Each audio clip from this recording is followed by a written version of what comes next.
The Highway to Eternal Bliss. Every person aspires for happiness in life and indulges in numerous pursuits to attain it. To fulfill this objective, he even amasses riches and wealth. He uses his wealth to procure numerous resources such as expensive houses, food, and clothes. He purchases expensive cars, clads himself in fine clothes, consumes different delicious cuisines, and even travels through airplanes in order to be happy. Yet, he is not able to be completely happy even after making all these efforts. There is nothing wrong with consuming tasty food, residing in a good house, or traveling in expensive cars or planes. In human life, we need material means and resources to attain material pleasures. We may, therefore, dress in fine apparel, consume nutritious food, and travel to our destination in cars and planes, using our honestly earned wealth. However, it is also true that a person cannot be completely happy just by fulfilling his material needs. If it was possible to be happy solely on the basis of external resources, then man would have become completely contented and blissful upon acquiring all the material wealth, property, and luxuries. If this were true, those who have immense wealth would have been the happiest people in the world, but this never happens. If wealth and prosperity were the criteria for happiness, then Mahavir Swami and the Buddha would not have relinquished the pleasures and luxuries of the royal palace. Why would they renounce all comforts and luxuries and perform ardent penance for years? After years of penance and meditation, when Mahavir and Gautam Buddha attained soul realization, they pronounced to the world that ignorance is the root cause of all human sufferings. It is only when ignorance is completely destroyed by knowledge that man can be free from sorrows and attain bliss in the real sense. In this way, our happiness or sorrow does not depend on wealth, but on the basis that whether one has the wisdom of knowledge or not.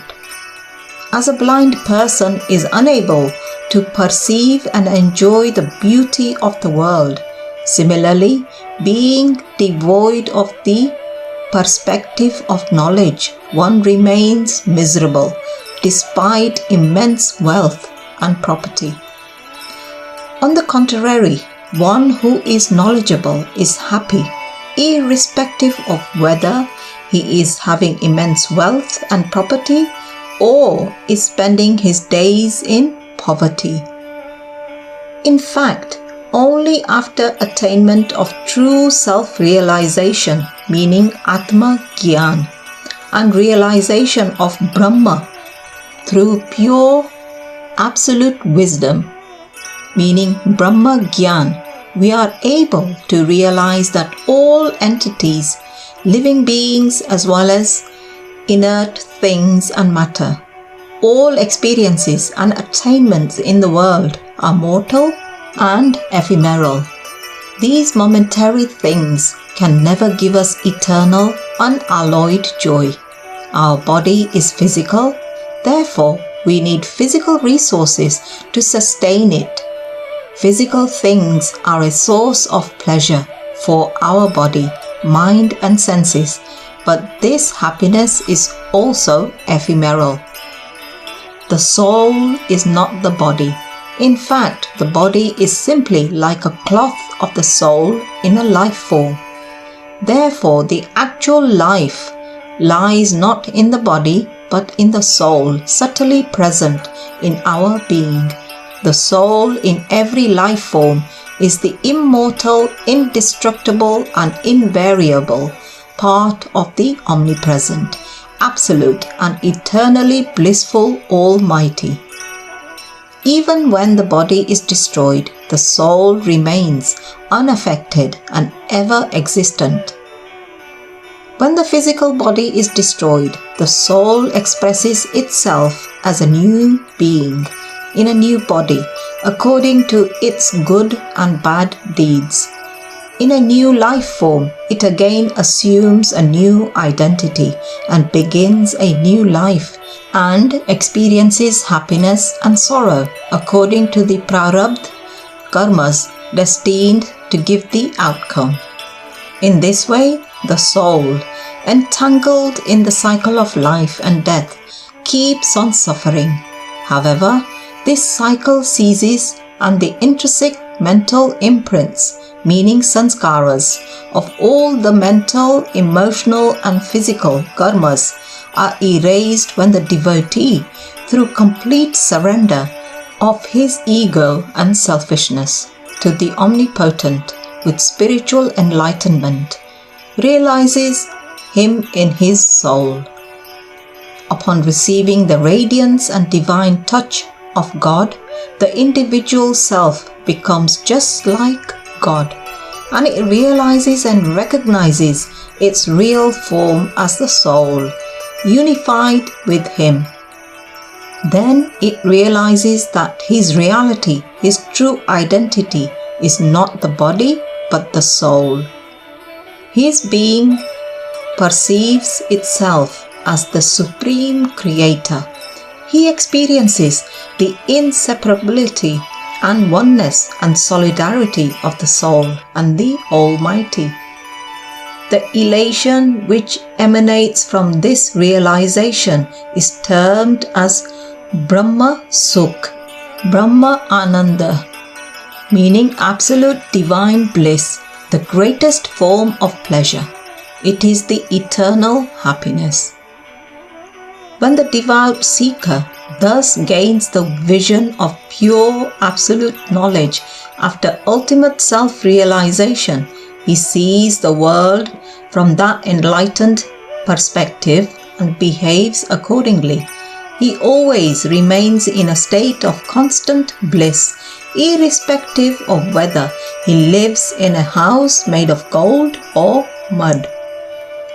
He is constantly blissful, irrespective of whether he is walking barefoot or is flying in a luxurious aircraft, whether he is starving, eating simple food, or having a great feast.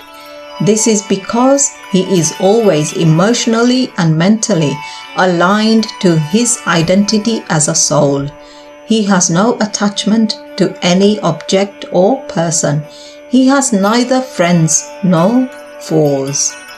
He sees the same Brahma in everything, everywhere, and remains blissful. He is always in a state of equanimity, beyond pleasure and pain, respect and disrespect, joy and sadness. No object or event makes him happy or sad because he is always situated in the identity of his soul, beyond the attractions and impacts of the body, mind, intellect, and sensory experiences. His attitude is no more body, worldly identity oriented, but becomes soul oriented. He lives in the physical body normally, but is not attached to it anymore. The mind and senses cannot disturb him in any circumstance. He always meditates on the omniscient, omnipresent Brahma through his soul, and thus constantly experiences the supreme and eternal bliss. For him, happiness does not depend on the momentary happiness arising from the various types of sensory pleasures or ego satisfaction, etc. Beyond both good and bad, sin and virtue, he acts like the yogis and performs actions without any desires or attachment. That is, he fulfills his worldly duties sincerely as the responsibilities assigned by God, and does not worry about the consequences as he has dedicated his deeds to God. Therefore, he remains balanced and cheerful in successes and failures alike, and completes all his work with efficiency, with full attention, enthusiasm, and energy, and remains calm.